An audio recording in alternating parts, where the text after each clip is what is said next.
কিছু কিছু বিষয় আছে, টিপস আছে, যে টিপসগুলো না জানলে গরু কোনো এক সময় আপনাকে খেয়ে ফেলবে। কিছু কিছু বিষয় আছে, টিপস আছে, যে টিপসগুলো না জানলে গরু কোনো এক সময় আপনাকে খেয়ে ফেলবে।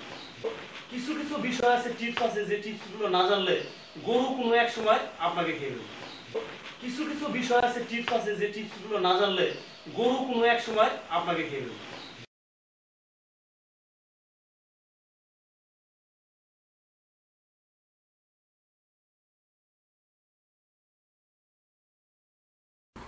আসসালামু আলাইকুম সম্মানিত ভিউয়ার্স, দেশে কিংবা দেশের বাইরে যে যেখানে বসে আজকে আমার এই ভিডিওটি দেখছেন তাদেরকে আমার ক্ষুদ্র খামার থেকে আন্তরিক মোবারকবাদ এবং শুভেচ্ছা।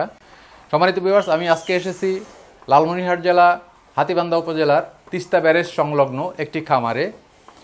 আজকে আমি আপনাদেরকে যে ভিডিওটি দেখাবো সেটি হলো আপনার ষাঁড় গরু কিভাবে মোটা তাজাকরণ পদ্ধতি ব্যবহার করবেন, কিভাবে কোন পদ্ধতি ব্যবহার করলে আপনার মোটা তাজাকরণ পদ্ধতিটি সফল হবে এবং আপনি অধিক লাভবান হতে পারবেন।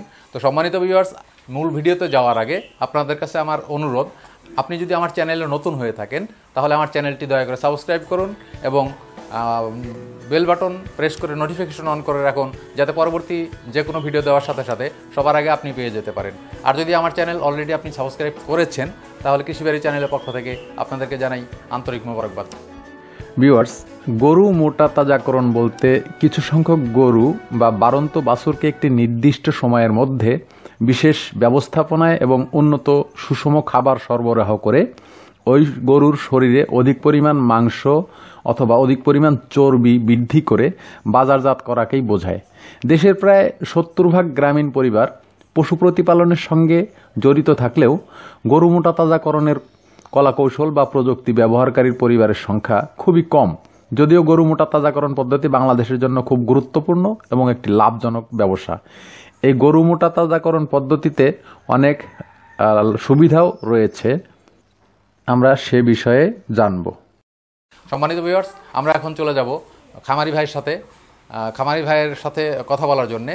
খামারি ভাই কি বলেন ষাঁড় গরু মোটা তাজাকরণ পদ্ধতির ব্যাপারে। তো চলুন আমরা তার সাথে কথা বলি।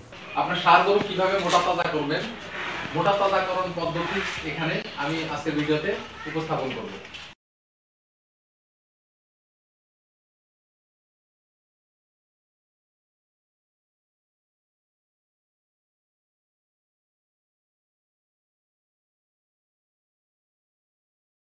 সম্মানিত ভিউয়ার্স, আমরা কথা বলবো এখন আমাদের খামারি ভাই শফিক ভাইয়ের সাথে। তো সম্মানিত শফিক ভাই, আসসালামু আলাইকুম। আসসালামু আলাইকুম ভাইজান, আপনি বড় ভাই, সালামটা আমার দেওয়ার দরকার আগে। আচ্ছা, ওটা কোনো সমস্যা না, ভালো আছেন আপনি? আছি আলহামদুলিল্লাহ। তো আমি আজকে আপনার কাছে আবার আসছি, সেটা হলো যে একটা জিনিস জানার জন্য। আমার চ্যানেলের দর্শকরা এর আগে আপনার এখানে যে ভিডিও করছিলাম সেই ভিডিওটা দেখছেন। ভিডিও দেখার পরে তারা প্রশ্ন করছেন যে ষাঁড় গরু কিভাবে মোটা তাজাকরণ পদ্ধতি, কোন পদ্ধতি ব্যবহার করলে ষাঁড় গরু মোটা তাজাকরণ করা যাবে এবং মোটা তাজাকরণ করে অধিক লাভবান হবে। তো আমার ভিউয়ার্স যারা আছে, আমার দর্শক যারা আছে, তাদের উদ্দেশ্যে আপনি এই জিনিসটা যদি একটু ব্যাখ্যা করতেন আর কি। অনেক বেশি এক্সপেরিয়েন্স, অনেক দিন থেকে আপনি খামার করেন, আপনার অভিজ্ঞতা অনেক, আপনার অভিজ্ঞতার ঝুলি থেকে আমার দর্শকদেরকে কিছু একটু বলেন এই ব্যাপারে। সকলে প্রতি রইল আমার সালাম, আসসালামু আলাইকুম, এবং হিন্দু ভাইদের প্রতি শুভেচ্ছা। যাই হোক, মূল একটা কথা যে এখন বর্তমান কিন্তু যুব সমাজ আমরা যারা আছি তারা গরু পালনে খুব উদ্যুক্ত। তো কিছু কিছু বিষয় আছে, টিপস আছে, যে টিপসগুলো না জানলে গরু কোনো এক সময় আপনাকে খেয়ে ফেলবে। আমি গরু লালন পালন করতেছি, আপনি জানবেন না যে আপনাকে গরু খাইতেছে। এটা কেমন প্রশ্ন না? গরু মালিককে খাইতেছে, তাহলে একটা প্রশ্নটা কিন্তু অন্যরকম হয়ে যায়। তো সমাজের ভিউয়ার্স, আমি আসলে আপনাদের বুঝিয়ে বলতেছি। এক শ্রেণীর লোক আছে যারা মনে করেন যে নতুন খাবার করতেছি, তারা গরুকে এত বেশি খাবার দেওয়া হয় যে তাদের পকেট শূন্য করে গরু খায়। তো কাজে এই কাজটা করা যাবে না। এই কাজটা না করে গরু যাতে অল্প খাবারে সঠিক পরিচর্যায় ভালো প্রফিট আসে, তার কিছু টিপস আমি আপনাদের বলবো, যেভাবে আমি গরু লালন পালন করে থাকি। তো ভিউয়ার্স সম্মানিত, সর্বপ্রথম আমি আপনাদের যে কথাটা বলবো সেটি হচ্ছে যে আপনার অবশ্যই ঘাস প্রয়োজন, পর্যাপ্ত পরিমাণ কাঁচা ঘাস সংগ্রহ করতে হবে। এবং গোপন টিপসে আমি চলে যাই, ঘাস ছাড়া গরু বাঁচালে ঘাসটা সংরক্ষণ করবেন আগে। তো ঘাস তো দরকার আছে, যেমন আমি ঘাস খাই পর্যাপ্ত পরিমাণ।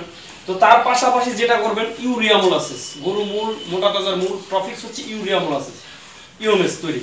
হ্যাঁ, ইউরিয়া মোলাসেসটা অবশ্যই গরুকে খাওয়াবেন। তারপরে দেখা গেছে যে পাশাপাশি আপনারা ভুট্টা, সরাসরি ভুট্টা ভাঙা যদি খাওয়ান তাহলে দেখা গেছে গরুর পেটে গ্যাস হয়। শফিক ভাই, আমার একটা প্রশ্ন আছে আমার দর্শকদের পক্ষ থেকে। আচ্ছা আচ্ছা, জি বলুন। অবশ্যই। ইউরিয়া মোলাসেস যে জিনিসটা আপনি বললেন, ইউরিয়া মোলাসেসটা কি আপনি নিজেই তৈরি করেন নাকি বাজারে কিনতে পাওয়া যায়? না না, ইউরিয়া মোলাসেসটা নিজে তৈরি করতে হয়। তৈরি করার কৌশলটা বলবো কি দর্শকদের? জি, আপনি আমার দর্শকদের জন্য এই জিনিসটাই বলেন যে আমার দর্শকরা ইউরিয়া মোলাসেসটা আসলে কিভাবে তৈরি করবে। আচ্ছা ঠিক আছে, 5 কেজির কথা বলবো না 1 কেজি দিয়ে? 1 কেজি দিয়ে শুরু করুন। আচ্ছা 1 কেজি হলে সম্মানিত ভিউয়ার্স, আসলে 1 কেজি ইউরিয়া মোলাসেস তৈরি করতে গেলে আপনাকে 30 গ্রাম ইউরিয়া সার, যেটা জমিতে যে সার দেয় নাইট্রোজেন সার, তো এই ইউরিয়া সারটা হচ্ছে এই নাইট্রোজেন, এইটা 30 গ্রাম লাগবে 1 কেজি খড়ের জন্য। আর 1 কেজি খড়ের জন্য আপনার হাফ কেজি পানি, এবং 1 কেজি খড়ের মধ্যে আপনার 250 গ্রাম আপনার সিটা গুড়, যাকে বলা হয় লালি গুড়। হ্যাঁ, গুড়ের যে পরিত্যক্ত অংশ থাকে সেটাকে লালি গুড় বলা হয়, অনেক দেশে অনেক জায়গায় বলে চিটা গুড়। তো মনে রাখবেন 30 গ্রাম স্বচ্ছ ইউরিয়া সার, নাইট্রোজেন ইউরিয়া সার, এবং 1 কেজি খড়, সেখানে আধা কেজি পানি, এবং আপনার সেখানে 250 গ্রাম চিটাগুড়। এটা ভালোভাবে পানিতে গোলায় মিক্স করে তারপরে গরুকে সাথে সাথে খাওয়ানো যাবে, সমস্যা নেই। কিন্তু সাবধানতা আছে একটা, সেটা হচ্ছে অবশ্যই গরুকে খাওয়ানোর 1 ঘন্টা আগে এবং পরে পানিটা খাওয়ানো যাবে না, কারণ ইউরিয়া সারটা হচ্ছে নাইট্রোজেন। আচ্ছা, এই নাইট্রোজেনটাকে ভেঙে মনে করেন যে 1 ঘন্টার মধ্যে যখন মনে করেন যে আপনি 8 পিসে খাওয়াবেন, তো ওই ইউরিয়া সারটা এটা একটা বুদবুদ আকার গ্যাস তৈরি করবে পানির মধ্যে। সেখানে ইস্ট দিয়ে, ইস্ট ফার্মেন্টেশন করে প্রক্রিয়াজাত করে মনে করেন যে আপনার খাওয়াই আমি, তাহলে সকালবেলা হাফ কেজি আপনার দিতেছি আপনার ইস্ট ভুট্টা, মানে ইস্ট ফার্মেন্টেশন তৈরি করে, হ্যাঁ ভুট্টা দিতেছি। সেখানে আপনার দিতেছি আপনার 100 গ্রাম করে আপনার এই যে সরিষার খোল, যে এই সরিষার খোল দিতেছি প্রত্যেকটা গরুকে 100 গ্রাম। তাহলে এখানে 500 গ্রাম হচ্ছে আপনার ভুট্টা ফার্মেন্টেশন, 100 গ্রাম খোল, এবং 1 কেজি, হ্যাঁ, এবং ইউরিয়া মোলাস নাকি ইউরিয়া মোলাসেস, মোলাসেসটা 1 কেজি। আর না, এটা দানাদারের কথা বলতেছি। আচ্ছা, দানাদার, তো দানাদারটা হচ্ছে ভুট্টা হাফ কেজি, 100 গ্রাম আপনার ওই আপনার ওই যে যেটা বলে মানে সরিষার খোল, আর সেখানে অবশ্যই একটু লবণ যোগ করতে হবে। আর তারপরে আরেকটা কথা হচ্ছে মানে ধানের যে গুঁড়া, ধানের গুঁড়া, হ্যাঁ, অনেকেই গমের ভুসি খাওয়ায়, বিভিন্ন জিনিস খায়, কারণ হচ্ছে কি বেকার আপনি এত জিনিস খাওয়ায় ব্যয় করবেন না। ধানের গুঁড়া বলতে আমরা গ্রাম অঞ্চলে যেটা বলে দিই পুরা পুরা পুরা পুরা।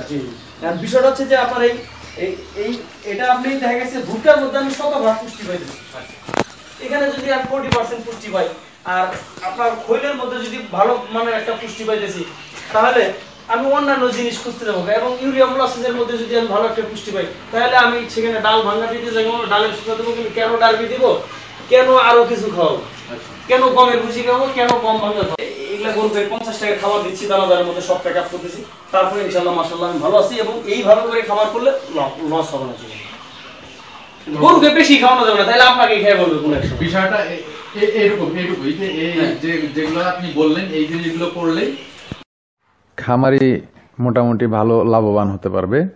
গরুকে বেশি খাওয়ানো যাবে না, না খাওয়িয়ে পরিমিত এবং সুনির্দিষ্ট পরিমাণে খাবার দিয়ে তারপর মোটা তাজাকরণ যে পদ্ধতি, সেই পদ্ধতিটি ব্যবহার করলে তাহলে সবচেয়ে বেশি ভালো হবে। তো সম্মানিত ভিউয়ার্স, আপনারা শুনলেন একজন সফল খামারি শফিক ভাইয়ের কাছ থেকে। তো আমি জানি যে জিনিসটি অনেক ভালো, তো আশা করি আপনাদেরও ভালো লাগবে। তো যদি আমার এই ভিডিওটি আপনাদের ভালো লাগে তাহলে আমার ভিডিওটিতে লাইক করবেন, এবং আপনাদের যদি কোনো প্রশ্ন থাকে তাহলে অবশ্যই কমেন্টস করবেন, কমেন্টস করে আমাকে জানাবেন, আর শেয়ার করবেন আপনাদের বন্ধুদের সাথে। সম্মানিত ভিউয়ার্স, আপনাদের জ্ঞাতার্থে একটা জিনিস জানিয়ে রাখতে চাই। আমাদের এই শফিক ভাই, উনি অনেক অনেক প্রতিষ্ঠিত একজন খামারি বলবো, এই জন্যেই যে দীর্ঘদিন থেকে সে গরুর খামার করে আসছে। এই জন্যেই আমি তার কাছ থেকে এই এক্সপেরিয়েন্সটুকু আপনাদের সাথে শেয়ার করলাম। তো ভিউয়ার্স, আমরা আজকে আর ভিডিও বাড়াবো না, দেরি করব না, আপনাদেরকে আর বিরক্ত করতে চাই না। তো আজকের ভিডিও আমি এখানেই শেষ করব। দেখা হবে পরবর্তী ভিডিওতে। ততদিন পর্যন্ত ভালো থাকুন, সুস্থ থাকুন, এই প্রত্যাশায় আমি বিদায় নিচ্ছি। আসসালামু আলাইকুম রহমতুল্লাহ।